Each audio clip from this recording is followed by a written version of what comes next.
खबर बताने नहीं आया हूं, क्योंकि हम सबको पता है चाइना के 59 ऐप भारत सरकार ने बैन कर दिए।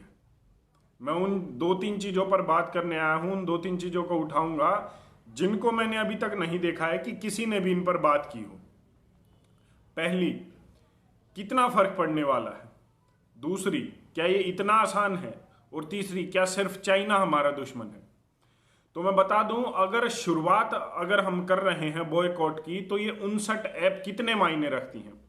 भारत सरकार ने जो लिस्ट दी है, एनेक्शर दिया है कि ये ऐप इन्होंने बैन की है, तो उसमें से अगर आप देखें तो अधिकतर ऐप का हमने नाम भी नहीं सुना है।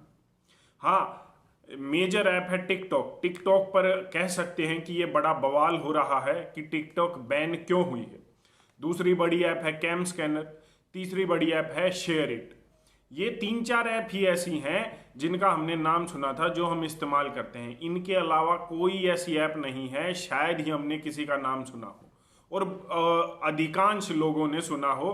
तो इसमें इतना ज़रूर कह सकते हैं कि शुरुआती बॉयकॉट के लिए ये सब ठीक है, लेकिन अगर हम लॉन्ग लाइफ, अगर हम दूर की सोचें, तो उसके लिए कितना फर्क पड़ने वाला है मुझे नहीं लगता, क्योंकि ये भी अभी भी चीज़ें आधी अधूरी हैं। जूम ऐप, जो China based company video calling app है, उसने, भारत सरकार ने पहले भी कहा था कि ये एक सिक्योरिटी थ्रेट है, जिसमें अब इस लिस्ट में जूम ऐप को इंक्लूड नहीं किया गया है, उसको बॉयकॉट नहीं किया गया है। क्यों? क्योंकि हो सकता है सरकार की आधे से ज़्यादा मीटिंग जूम ऐप पर ही हो रही हो, या फिर हम इंतजार कर रहे हों कि कब दूसरी भिड़ंत हो, सैनिकों की शहादत हो, वो बलिदान दे सैनिक, तब उस लिस्ट में जूम ऐप को डाला जाए। इसके अलावा पबजी गेम, आज सिक्योरिटी थ्रेट तो भूल जाइए, अधिकतर बच्चे 12-12, 15-15 घंटे पबजी पर खेल रहे हैं और वो अपने स्वास्थ्य को खराब कर रहे हैं।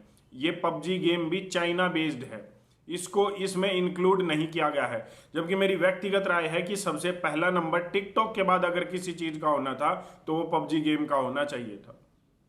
कितना फर्क पड़ने वाला है ये आप खुद विचार कर सकते हो। दूसरी चीज है, क्या ये सब इतना आसान है? क्योंकि पहले भी कोशिशें हुई हैं, बड़े बड़े देशों के द्वारा कोशिशें हुई हैं कि उन्होंने विदेशी कंपनियों के ऐप को बैन करने की अपने देश में कोशिश की थी।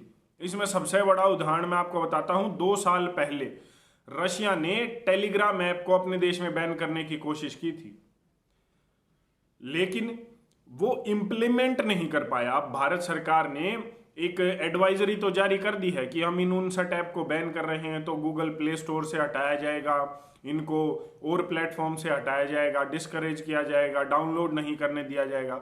लेकिन क्या ये सफिशिएंट होगा? क्योंकि हम में से अधिकतर लोग तो फेसबुक, ट्विटर और यूट्यूब पर पोस्ट डालकर सो गए हैं, वीडियो डालकर घोड़े बेचकर सो गए हैं कि सरकार ने अपना काम कर दिया, बैन हो गया, अब ये होगा। रूस में क्या हुआ था, सरकार ने ऐसे ही एडवाइजरी जारी तो कर दी थी, लेकिन बैन नहीं कर पाई। क्यों?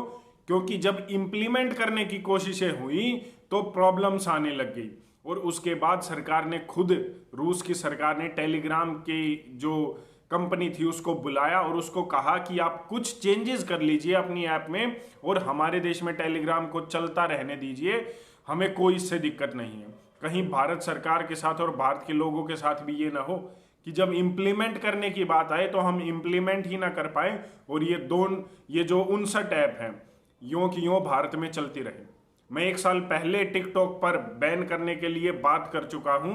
मद्रास हाईकोर्ट ने भी कुछ दिन के लिए बैन लगाया था, लेकिन इसको हटाना पड़ा था।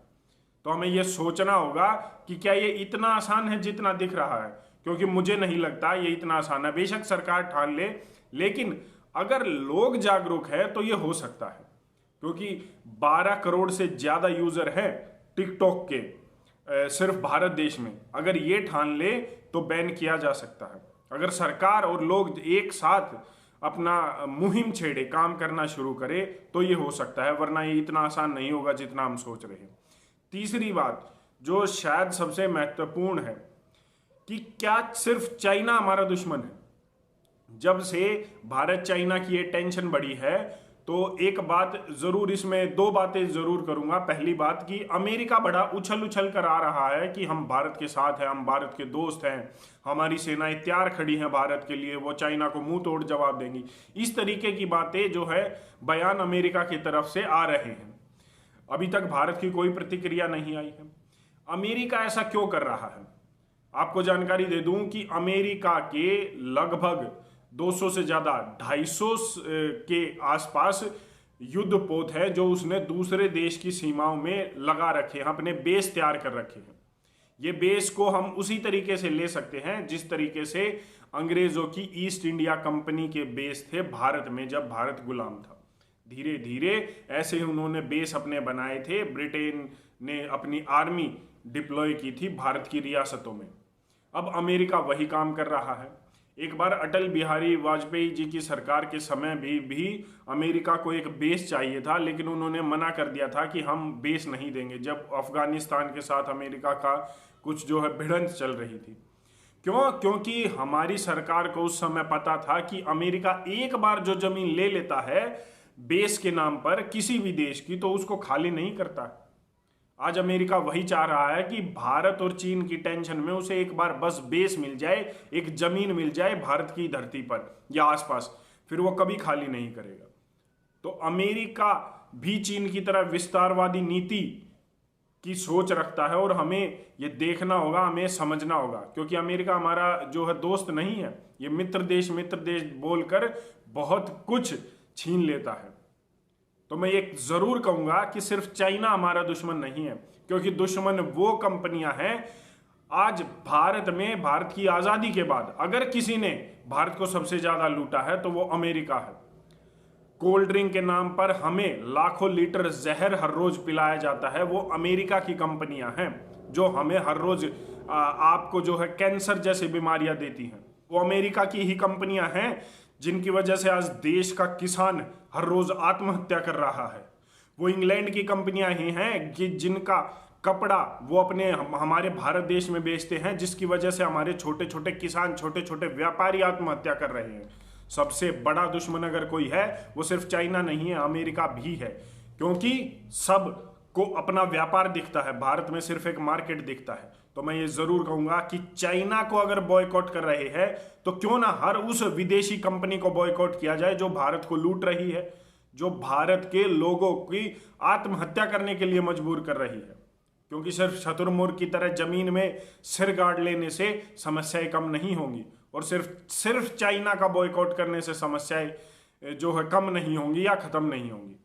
आज चाइना के साथ टेंशन है तो हम उसको बॉयकॉट कर रहे हैं। क्यों ना हम एक ऐसी रणनीति बनाएं कि ऐसी भिड़ंत, ऐसी जो है समस्याएं उत्पन्न ही क्यों ना हो, विदेशी कंपनियों को पूर्ण रूप से क्यों नहीं बॉयकॉट कर रहे हैं। तो हमें सोचना होगा कि सिर्फ चाइना हमारा दुश्मन नहीं है, हर वो देश हमारा दुश्मन है जो अपना सामान यहाँ पर बेच रहा है। क्योंकि जब तक स्वदेशी, जब तक आत्मनिर्भर भारत नहीं होगा तब तक हम गुलामी की ओर अग्रसर रहेंगे। आज नहीं तो 20 साल बाद, 50 साल बाद हम दोबारा गुलाम जरूर होंगे, क्योंकि एक दिन ये विदेशी कंपनियां अपना वर्चस्व इतना कर लेंगी कि हम अपने देश में अपने लिए निर्णय नहीं ले पाएंगे। तो हमें जरूर सोचना होगा कि चीजें कितनी आसान है, कितनी मुश्किल है। अभी तो लड़ाई शुरू हुई है, इसको आगे तक लेके जाना है ताकि हम जो है अपना दोबारा से वर्चस्व विश्व गुरु के रूप में स्थापित कर सके। धन्यवाद। जय हिंद।